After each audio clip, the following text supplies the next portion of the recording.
Hey, welcome to The Broken Bar. Now today we're going to make a modern classic that pushes the boundaries on flavor and ingredients. And if you happen to be somebody who loves bitters, you are going to love the Trinidad Sour. Now this is going to be another shaken cocktail, so you're going to need a shaking tin or glass. I like to use pints here just so you can see what I'm doing. And we'll just begin by adding some ingredients. Now the first ingredient is going to be what makes this drink unique. It's going to be Angostura Bitters, and Angostura is made in Trinidad, which is where the drink gets its name. Now what's special about this drink is that bitters is really potent. There's a lot of flavor here, and usually you only use a few dashes. This drink gets a full pour. So we're going to add 1 ounce of Angostura Bitters to the pint glass. We'll move on to the next ingredient, which is going to be rye whiskey. And we're looking for a rye whiskey that is kind of high in alcohol, so like 50% or higher. This is gonna help to hold up against the big flavor that comes from the bitters. I'm using Rittenhouse, by the way. So this is 1/2 ounce of our rye whiskey.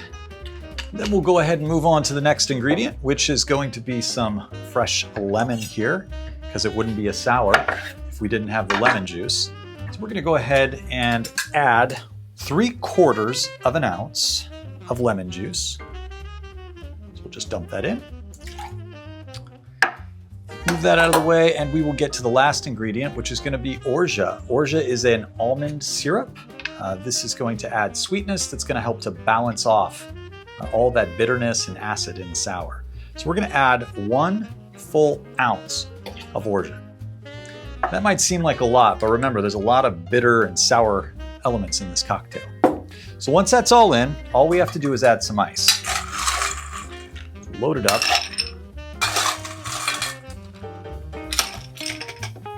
Get the dangerous stuff out of the way. And then we'll go ahead and give this a shake. We want to shake this for about, I'd say 10 seconds or so. Just long enough to get it nice and aerated and chilled and diluted.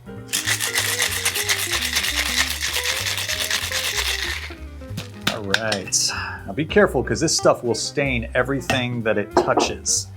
So I think this drink is best served in a pre-chilled or ice cold coupe glass or Nick and Nora.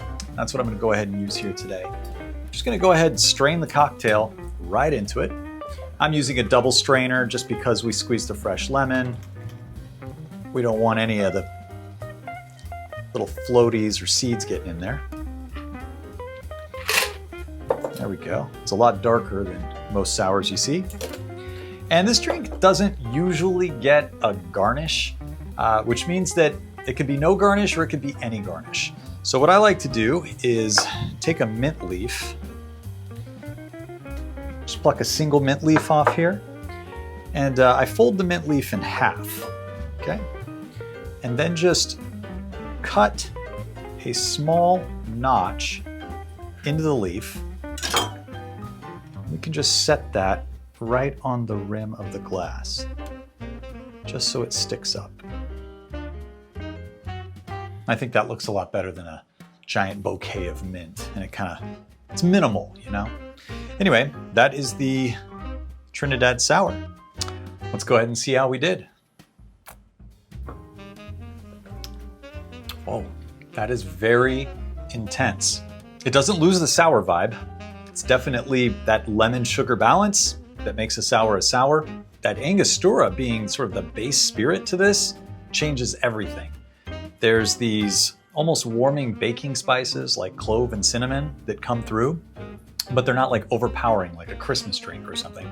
The rye, that breaks through all that flavor, so you can tell it's in there, but the bitters is the star. It's like it evolves in your mouth over time, so you get all these flavors that come through. You get all the components, but the whole way, it's like a sour drink. I think if you haven't had the drink, you should definitely give one a shot. And of course, always let me know what you think down in the comments below. And we are now on to the next drink, I guess. So I'm gonna end it. Cheers.